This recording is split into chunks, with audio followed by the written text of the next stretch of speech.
बिस्मिल्लाहिर्रहमानिर्रहीम। अस्सलाम वालेकुम वरहमतुल्लाहि वबरकातुहू। मोहतरम जनाब वसीम कुरैशी साहब, जो सूरत पूर्व के 159 कॉन्स्टिट्यूंसी के मजलिस इत्तेहादुल मुस्लिमीन के उम्मीदवार हैं, मेरी इज्जतदार माँ और बहनों, डाइस पर बैठे हुए मोअज़्ज़िज़ उलमाए कराम, मशाइख़ीन उज़्ज़ाम, मोहतरम जनाब वारिस पठान साहब, साबिक़ा रुकन असम्बली एक्स एमएलए मुंबई, मोअज़्ज़िज़ हाज़रीन इकराम, मेरे गयूर नौजवान साथियों, आप तमाम का बेहद शुक्रिया कि आपने अपना कीमती वक्त निकालकर आज के इस इंतखाबी जलसे में शिरकत की। और आप जानते हैं कि वसीम कुरैशी मजलिस के उम्मीदवार हैं और मजलिस पार्टी का इंतखाबी निशान सिंबल पतंग है। तो मैं आप तमाम से ये गुजारिश रिक्वेस्ट कर रहा हूं कि पहली तारीख के दिन आप सुबह के अवलीन वक्त में अपने घर से निकलकर अपने आप को मुत्तहिद करके पतंग के निशान पर बटन दबाकर आप अपने इत्तेहाद को कामयाब करिए, अपने सियासी शऊर का सबूत दीजिए। मैं हमारे दलित भाइयों का शुक्रिया अदा करता हूं कि उन्होंने बड़ी तादाद में यहां पर आकर हमको हमारा मान सम्मान किया और इस बात का हमको तयख्खुन दिया कि इस विधानसभा से सूरत पूर्व से वो तमाम मिलकर वसीम कुरैशी साहब को यहाँ का नया एमएलए और विधायक बनाएंगे। मैं हमारे दलित भाइयों को, हमारे वंचित भाइयों को, आदिवासी भाइयों को और ओबीसी भाइयों को बताना चाहूंगा कि कानून भारत के प्रधानमंत्री नरेंद्र मोदी की सरकार ने बनाया और जब वो कानून बन रहा था 2019 के चुनाव से पहले, जिसको कहा गया कि ये इकोनॉमिक वीकर सेक्शन के नाम पर 10% रिजर्वेशन इकोनॉमिक वीकर सेक्शन के लोगों को मिलेगा, मैंने पार्लियामेंट में खड़े होकर उस कानून की मुखालिफत की और उस वक्त भी कहा था कि ये भारत के संविधान से एक धोखा है, एक फ्रॉड मोदी सरकार कर रही है, ये बाबा साहेब अम्बेडकर के ख्वाबों को चूकनाचूर कर रही है।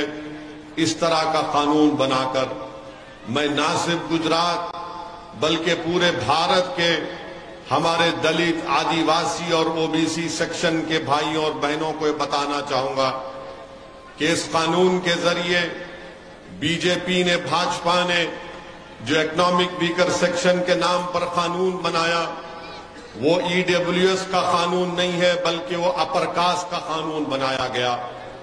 मुझसे लोग पूछते हैं कि वैसी तुम जज्बाती तकरीर करते हो। मैं मिसाल देकर आपको बता रहा हूं अपने दलित भाइयों को, आदिवासी भाइयों को और ओबीसी भाइयों को। ये दो बॉटल आपके सामने हैं, ये दो बॉटल आपके सामने हैं।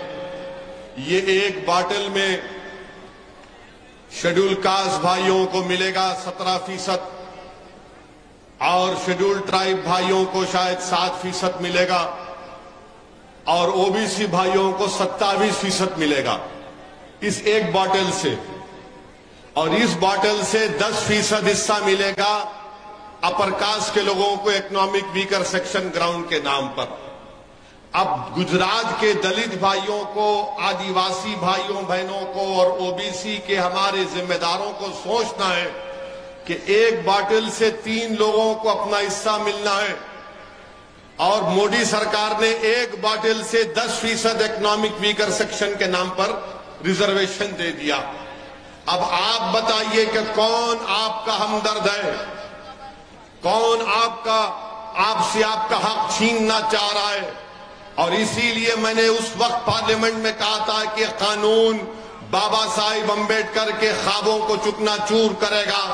यह कानून भारत के आईन के ऊपर एक फ्रॉड है, और इसी कानून को सुप्रीम कोर्ट ने पास किया, अपहेल्ड किया, और सुप्रीम कोर्ट के एक जज साहब ने, जिसका नाम जस्टिस पारदीवाला साहब है, उन्होंने पैराग्राफ नंबर 185 पर लिख दिया कि इस कानून को जो मोदी सरकार ने बनाया, मुस्तकबिल में पूरा रिजर्वेशन खत्म हो जाएगा। Caste based reservation will go away. तो मैं हमारे भारत के दलित भाइयों बहनों से, गुजरात के दलित भाइयों बहनों से, आदिवासी भाइयों बहनों से, ओबीसी समाज के तमाम भाइयों और बहनों से अपील कर रहा हूं कि समझो इस बात को, ये दो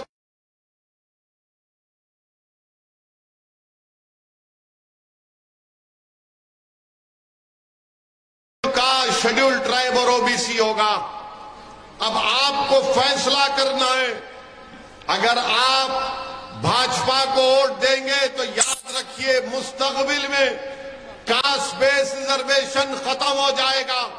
मैंने पार्लियामेंट में भी कहा था, आज भी कह रहा हूं, भाजपा के लोगों को मेरी आज के भाषण के बाद रात भर सर में दर्द होगा, पेट में दर्द होगा, और सुबह से टीवी चैनल पर जाकर इनके तोते बैठकर मेरे खिलाफ बोलते रहेंगे कि ओवैसी ने जो कहा वो गलत कहा और झूठ कहा। मैं भाजपा के तोतों से कहना चाहूंगा कि तुम मेरे खिलाफ जितना बोलना चाहे बोल लो। मैं ये मिसाल दे रहा हूं 2 बोतलों की, अगर ये सच है या नहीं है बता दो। जस्टिस पारदीवाला साहब ने जजमेंट में जो बात कही वो सच है या झूठ है बता दो। भाजपा का क्या मौकफ है?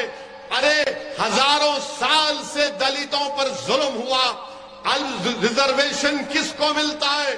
जिसको लाकर पीठ पर लाठियां मारी जाती हैं, उनको रिजर्वेशन मिलना चाहिए।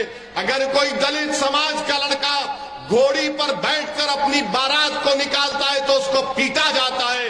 एनकाउंटर आदिवासियों का नक्सलाइट कर दिया जाता है।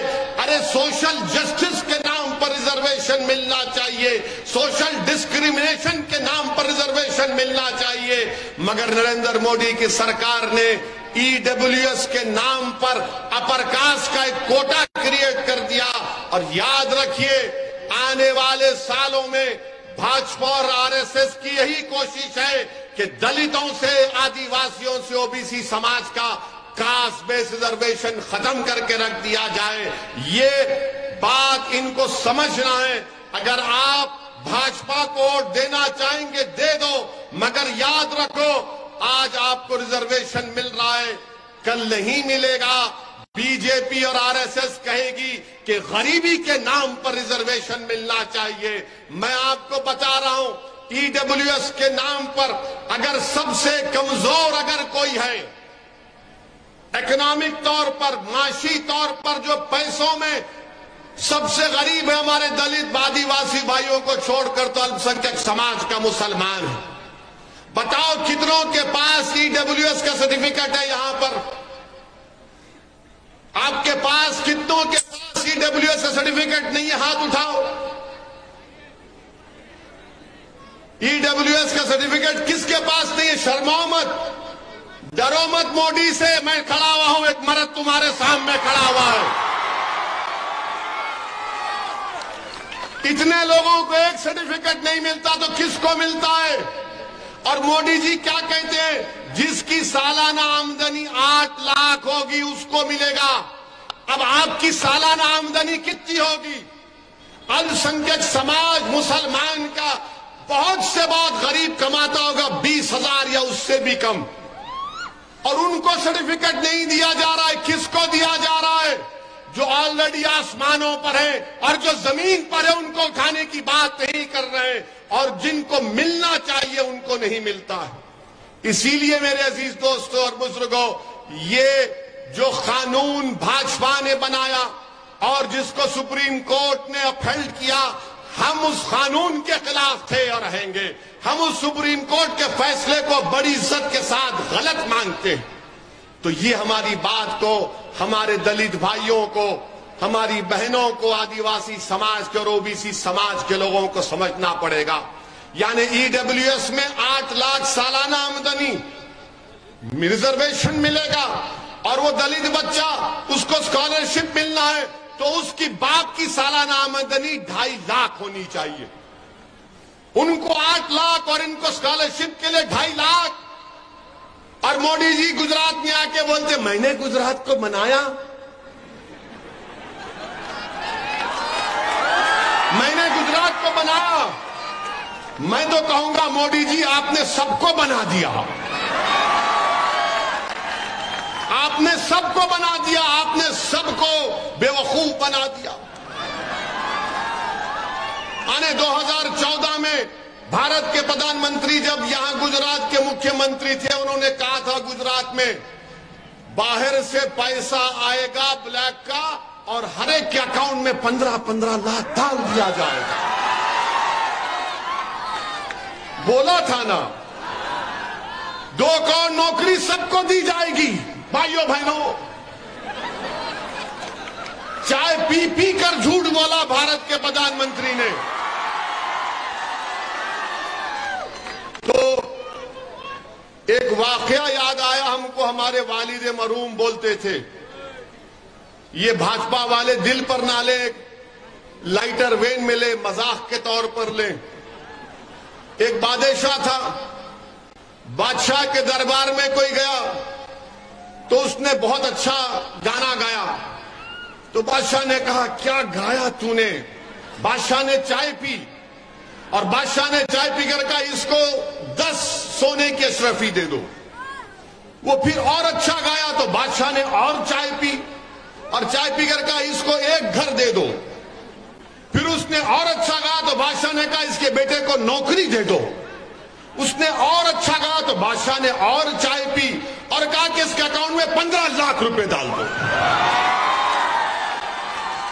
चुनाव उसके बाद 1 दिन, 2 दिन, 4 दिन, 5 दिन हो गए।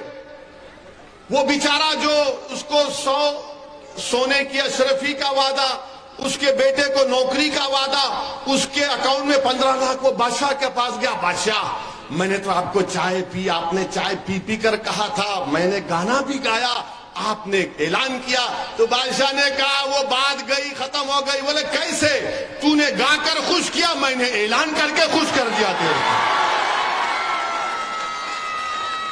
ये मामला चल रहा है नहीं है?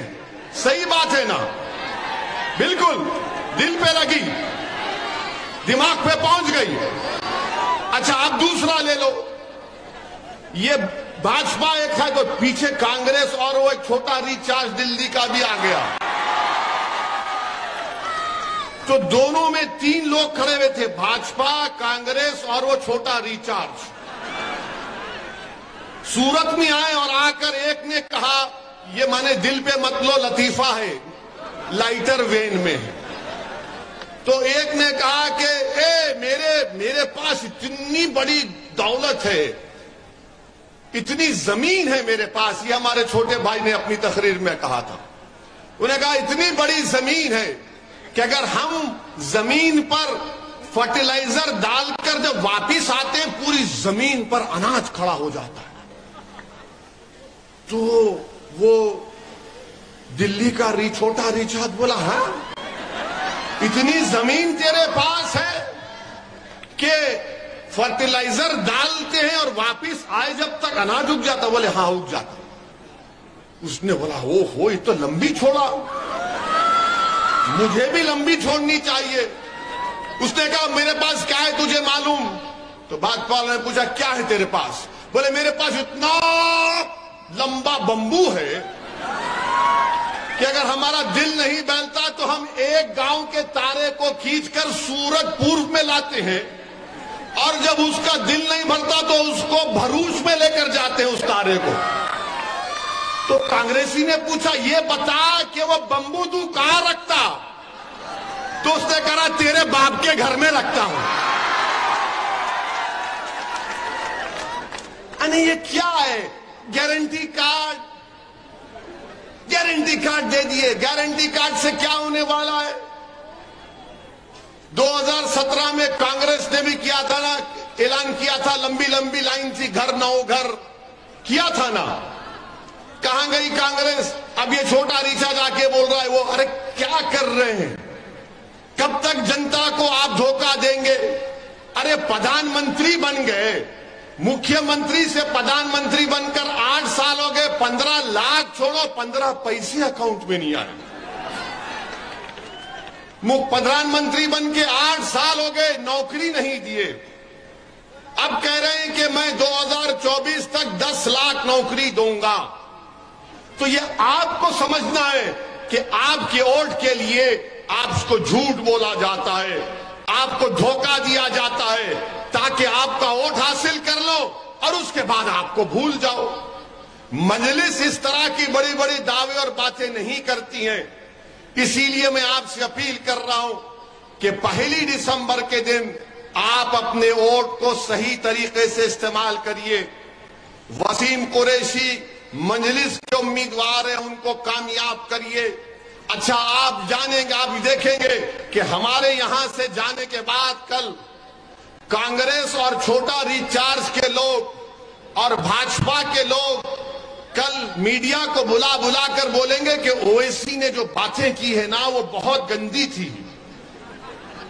बहुत गंदी बातें की उसने, उसको ऐसा नहीं करना चाहिए था। ये जहां कहीं भी जाता भड़काऊ भाषण देता है। अबे क्या मैं क्या भड़काऊ भाईजान हूं?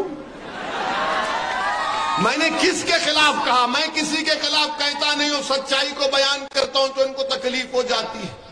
अब कल देखना आप भाजपा वाले बोलेंगे ओवैसी देश से मोहब्बत नहीं करता, ओवैसी देश से मोहब्बत नहीं करता, उसको देश से मोहब्बत नहीं है।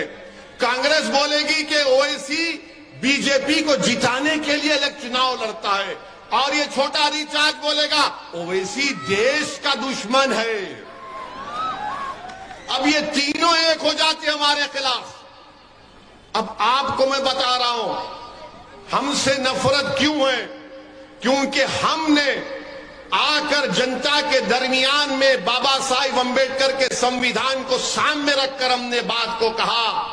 क्या कहा कि आप सिर्फ वोट डालने वाले नहीं हैं, आपको वोट लेना भी पड़ेगा। तो वसीम कुरैशी मजलिस का उम्मीदवार नहीं है, जितने यहां पर बैठे हैं, जहां तक मेरी आवाज अल्लाह अपने फजलो करम से पहुंचा रहा है, आप सबको जानना चाहिए कि आप वसीम कुरैशी हैं, आप मजलिस के कैंडिडेट हैं, आपको वोट लेना है। बरसों से आपने वोट दिया मगर आप वोट नहीं ले सके, और आपके दिलो दिमाग में बात डाल दी गई कि नहीं नहीं तुम वोट नहीं ले सकते, तुमको वोट देना तुम्हारा काम है। मेरे अजीज दोस्तों और बुजुर्गों, भाजपा की सरकार है, 27 साल से गुजरात में भाजपा की सरकार है, और आज अगर भाजपा बोलती है कि हमने सबका साथ, सबका विकास, सबका विश्वास किया, तो भाजपा को बताना पड़ेगा कि गुजरात की गवर्नमेंट की नौकरियों में अल्पसंख्यक समाज का जो नौकरी का रेशियो है वो 7% से 1% पर आ गया। ये आपका सबका साथ है। भाजपा को बताना पड़ेगा कि नरोड़ा पाटिया में 1000 के करीब लोगों को जान से मार दिया गया था, तो जो शख्स पर कोर्ट ने उम्र कैद की सजा सुनाई, वो मनोज कुलकर्णी आज जेल से निकलकर भाजपा ने उसकी साहबजादी को टिकट दिया, वो उसके लिए कैंपेन कर रहा है। मोदी जी, ये आपका सबका साथ, सबका विकास है। भाजपा की सरकार है, बिल्किस बानो तुम्हारी बेटी भी है, तुम्हारी बहन भी है, तुम्हारी सब कुछ है। तुम सोचो थोड़ी देर के लिए, अगर बिल्किस तुम्हारी बेटी होती, उसकी अस्मत रेजी, उसका रेप किया जाता, वो प्रेग्नेंट थी जब उसका रेप हुआ, 3 साल की बेटी को उसके सामने शहीद कर दिया गया, उसकी मां को, उसकी साथ में खवातीन की इज्जत लूटी गई, उनका कत्ल कर दिया गया।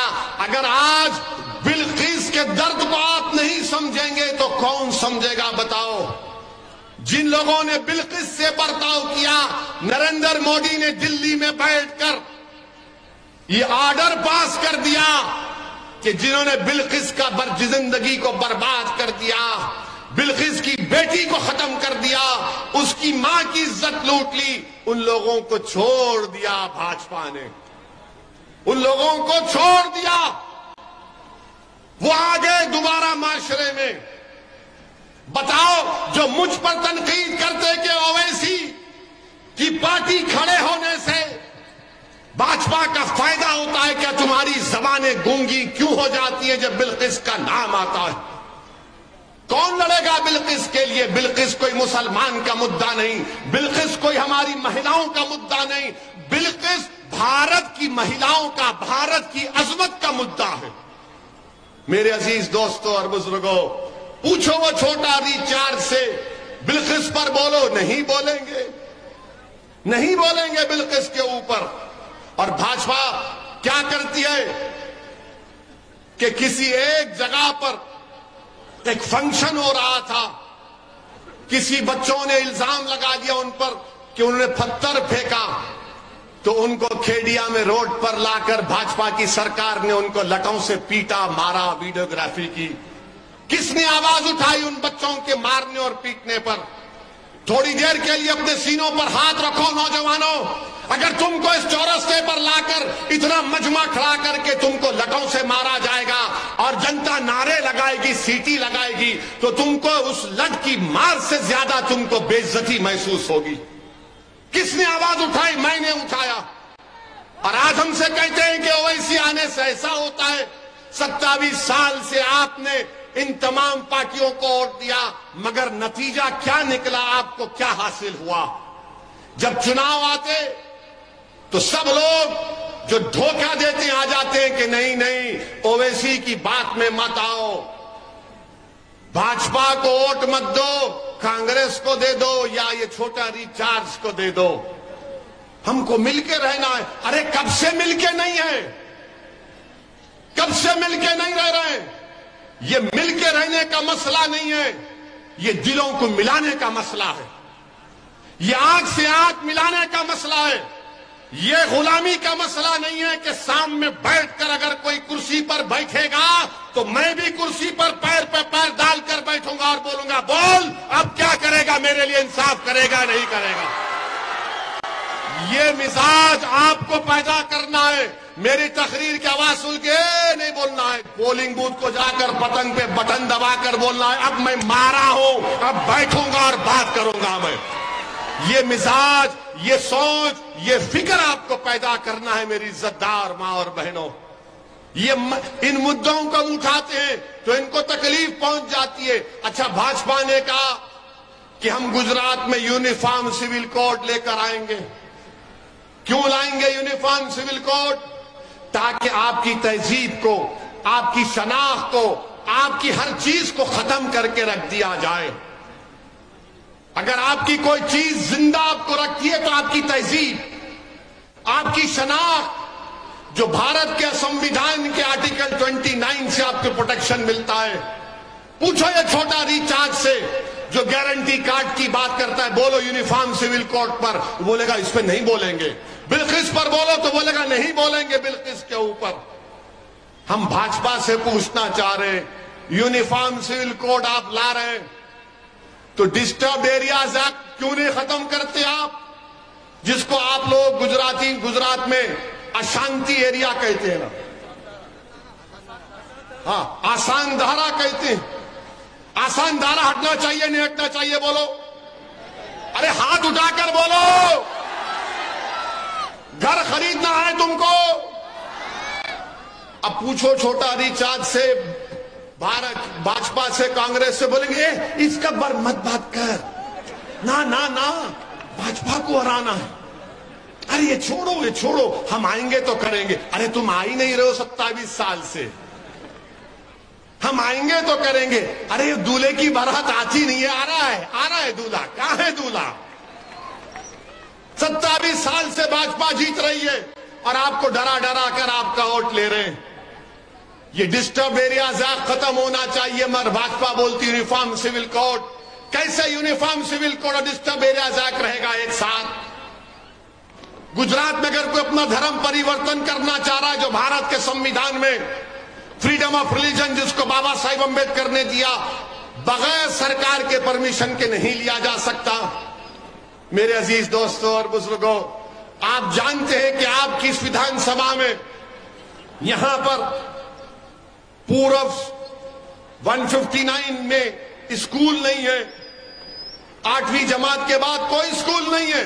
अच्छा, मुझे यह भी बताया गया कि जो भाजपा के एमएलए हैं वो तो सिर्फ बोलते नहीं मैं इस इलाके में काम नहीं कराऊंगा, यहां पर रोटी नहीं मिला मेरे को, फिर क्यों बोलते सबका साथ, सबका विकास, सबका विश्वास, क्यों बोलते आप?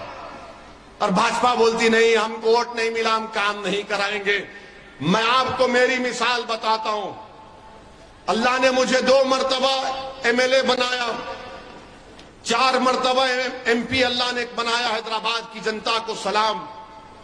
भाजपा के लोग जो मेरे खिलाफ काम करते हैं वो मेरे ऑफिस दारुस्सलाम को आकर मुझसे कहते हैं ओवैसी साहब ये रोड बनाना है, गरीब अस्पताल में है, लेटर दो, हमको लोन दिलाओ। मैं उनका काम कराता हूं, एक लफ्ज उनसे नहीं कहता हूं, और मैं उनसे कहता हूं कि तुम मेरे खिलाफ काम करो, इलेक्शन में वोट मत दो, मगर मैं तुम्हारा एमपी हूं, मैं सबका एमपी हूं, मैं सिर्फ मुसलमानों का एमपी नहीं, मैं पूरे हैदराबाद के वोटरों का एमपी हूं। ये मिजाज पैदा करिए मोदी जी, खाली बोलने से कुछ नहीं होता भाइयों बहनों। सबका साथ, सबका विकास, सबका विश्वास, फिर चुनाव के बाद सबको बर्बाद और हम आबाद, हम रोजगार सब बेरोजगार। कैसे होगा मोदी जी ये? तो आपको कैसे विधायक की, ऐसी एमएलए की जरूरत है जो आपकी विधानसभा के लिए सबको एक नजर से देखकर आपका काम करवाए। क्या जुल्म है कि बगैर कानून की कार्रवाई को, ड्यू प्रोसेस फॉलो किए, मजहबी इबादतगाहों को डिमोलिश कर दिया जाता है। बारिश होती है तो पानी जम जाता है, और मोदी जी बोलते मैंने गुजरात बनाया। मोदी जी कभी आइए इस पूरब की सीट में आकर देखिए कैसा गुजरात आपने बनाया। हाँ मोदी जी, आपने गुजरात में एक चीज तो बनाई, हम आपको थाली मारकर शुक्रिया अदा करते हैं, आपने मोरबी का ब्रिज बनाया। आपने जरूर मोरबी का ब्रिज बनाया। 150 लोगों की मौत हुई, 50 बच्चे मर गए, जिसमें 2 साल का बच्चा भी था। अच्छा, वहां से किसको टिकट दिया भाजपा ने? भाजपा ने किसको टिकट दिया? इतना पानी है, घुटने बराबर पानी, लोग पानी में चल के जा रहे हैं, तो भाजपा का एक एमएलए ट्यूब लगा के, अबे घुटने बराबर पानी में ट्यूब, इतना डरता मौत से? हमको बोलना था मुंह पर से कूद जाते। और किया ना, तौफीक भाई ने, 2 लोगों ने जाने बचाई। इसको ये ट्यूब पहन के घुटने और पानी में तीर रहा है। ए वीडियो ले ले, पप्पा जी को दिखाना है, मोदी जी को टिकट मिलेगा।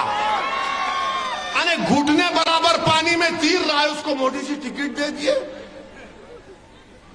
यानी 150 लोग जो मर गए उसका जिम्मेदार कौन?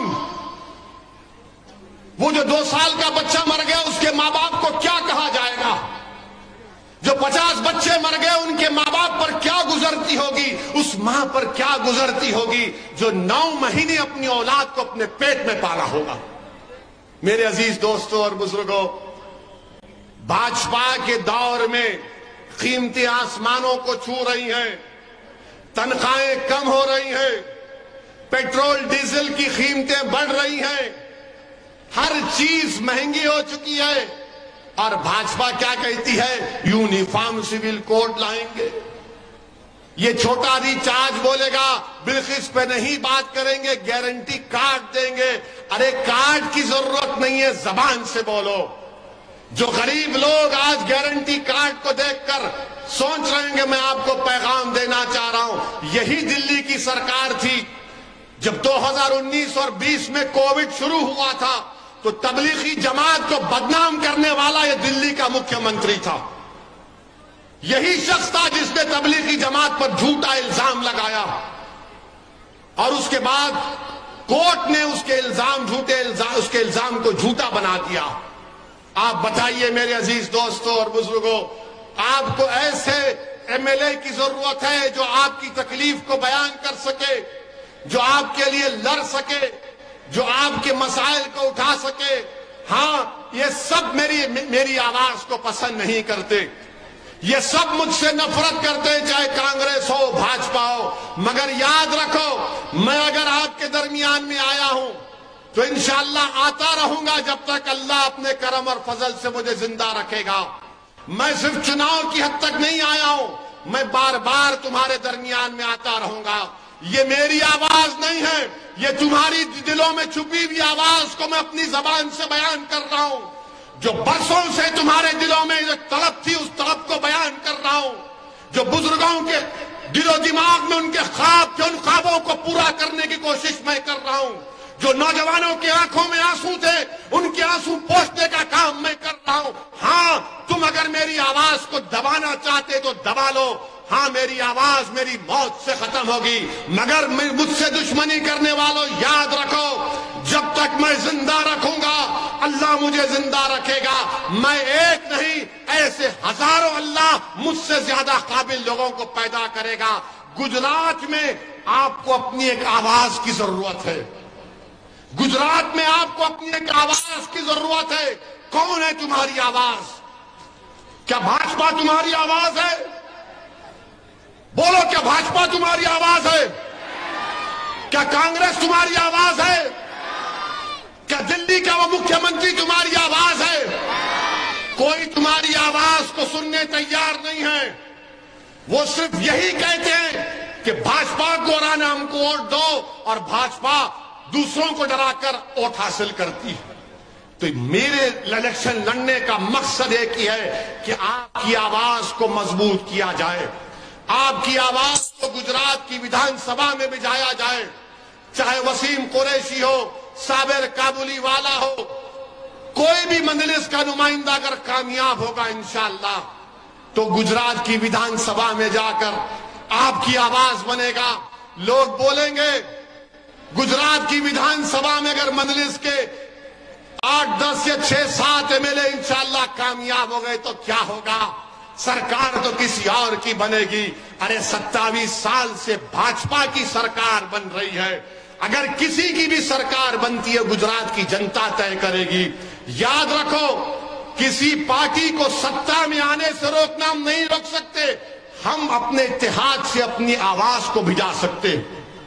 और जब आपका नुमाइंदा वसीम कुरैशी हो, साबिर काबुली वाला हो, शकील समा हो, ये जब विधानसभा में जाएंगे तो आपकी आवाज बनेंगे। कोई उठकर बोलेगा ओवैसी अगर 6-7 जीत कर जाएंगे तो क्या होगा? तो मैं उनको जवाब दे रहा हूं, आपको समझा रहा हूं कि भारत की पार्लियामेंट में 540 एमपी हैं, मजलिस के सिर्फ 2 एमपी हैं, मैं और इम्तियाज जलील। हम दोनों में से अगर कोई एक खड़ा हो जाता है तो 6 मिनट के लिए भाजपा के 300 एमपीओं को मिला के रख देते हैं, आपकी तकलीफ और आपके इंसाफ की बात करते हैं। इसको कहते हैं आवाज, इसको कहते हैं आवाज। हाँ, कोई कांग्रेस से भी जीत कर गया होगा, मगर वो आवाज नहीं उठाएगा, वो खामोश बैठा रहेगा, वो आवाज जबान पे ताला लगेगा। मैंने पार्लियामेंट में देखा कि जब मैं तकरीर करने के लिए खड़ा होता हूं तो अल्लाह का करम है, सदका नबी करीम सल्लल्लाहु अलैहि वसल्लम का, दुआ है औलिया अल्लाह की कि अल्लाह मेरी जबान में वो ताकत देता है बोलने के लिए, मेरा नाकारनामा नहीं। हम 5-6 मिनट में हर चीज को बयान कर देते हैं। यही तो चाहिए गरीबों को, यही तो चाहिए कमजोरों को, यही तो सुनने की आवाज तड़प रहे हैं गुजरात के कमजोर लोग आज। जब आप एक दीवारी की आवाज को पार्लियामेंट में सुनते हैं तो मां और बहनें कहते हैं कि हाँ, ये मेरा बेटा सच बोल रहा है। जब बुजुर्ग सुनते हैं, तो कहते हैं कि मैं इसके लिए रात में दुआएं करता हूं। जब नौजवान देखता है तो कहता है कि हाँ, ये मेरा भाई बोल रहा है। तो ये आवाज आपको पैदा करना है, कोई आसमान से आने वाला नहीं, कोई जमीन से निकलने वाला नहीं, आपको अपनी आवाज को बनाना पड़ेगा। अगर आप भाजपा को अपनी आवाज समझते हैं तो बिल्किस को सामने रखो। अगर तुम कांग्रेस को अपनी आवाज समझते हो तो फिर 27 साल से कांग्रेस की नाकामी तुम्हारे सामने है। अगर दिल्ली का वो छोटा रिचार्ज आता है तुम उसको अपनी आवाज समझते हो, तो तबलीगी जमात पर झूठे इल्जाम को याद रखो। मेरे अजीज दोस्तों और बुजुर्गों, यही चंद गुजारिशात मुझे आप तक पहुंचाना था। 1 दिसंबर के दिन जुम्मेरात का दिन है। नौजवानों, सुबह सुबह निकलो, अकेले मत जाओ, अपने साथ अपनी मां और बहनों को, बुजुर्गों को लेकर जाओ। पोलिंग बूथ को जाओ, पतंग के निशान पर देखो और ये उंगली उठाओ। ये उंगली की अहमियत क्या है मालूम ना आपको? इस उंगली को गवाह बनाकर बटन दबाओ और याद रखो, जब तक आप अपनी आवाज को पैदा नहीं करेंगे, जब तक आप अपनी आवाज को मजबूत नहीं करेंगे, आपकी आवाज आएगी तो भारत का सेक्युलरिज्म मजबूत होगा। भारत का सेक्युलरिज्म सिर्फ झूठे वादों से पूरा नहीं हो सकता। आप बरसों सबको वोट दिए, अब मजलिस को वोट देने का टाइम आ चुका है। और आपसे वादा कर रहा हूं कि सिर्फ इस चुनाव की हद तक ओवैसी नहीं आया है, मैं इंशाअल्लाह सूरत को आया हूं, आता रहूंगा। चुनाव लड़ेंगे, हर चुनाव लड़ेंगे, अब कोई चुनाव छूटेगा नहीं। मेरे दुश्मनों से मैं कहना चाह रहा हूं, मेरे मुखालिफीन से कहना चाह रहा हूं, तुम जितना मेरे खिलाफ बोल सकते बोल लो, जितना इल्जाम लगा सकते लगा लो, मगर मैं राह हक से हटने वाला नहीं हूं। तुम्हारा एक एक इल्जाम झूठा है, तुम झूठे हो, तुम्हारी सोच झूठी है, तुम धोखेबाज हो। तुमने झूठ बोलकर 27 साल से गुजरात के कमजोरों को, मजलूमों को धोखा दिया है। मेरे अजीज दोस्तों, मेरी इज्जतदार मां और बहनों, मुत्तहिद हो जाओ। मैं हमारे दलित भाइयों से कह रहा हूं, आदिवासी भाइयों से कह रहा हूं, हमारे हिंदू भाइयों से कह रहा हूं कि आपने देख लिया कि क्या हो रहा है गुजरात में। आज आपको मिलकर मजलिस को कामयाब करना है। तो 1 तारीख के दिन सूरत के आसमानों पर क्या नजर आएगा? सूरत के आसमानों पर पतंग पतंग पतंग नजर आएगी। और कैसा पतंग खींचेंगे आप और हम मिलकर, डाल के सबको। तो आपकी जिम्मेदारी है मेरे भाइयों और बहनों कि आप हमारी बात को, जो यहां नहीं आ सके, उन तक पहुंचाइए। आपका बेहद शुक्रिया। मैं आपकी मोहब्बत को सलाम करता हूं, मैं आपकी मोहब्बत का मखरूज हूं। मेरे पास अल्लाह ने एक ही जिंदगी दी, मगर इंशाअल्लाह ताला एक एक लम्हा मैं आपके लिए काम करता है और काम करता रहूंगा। बहुत बहुत शुक्रिया।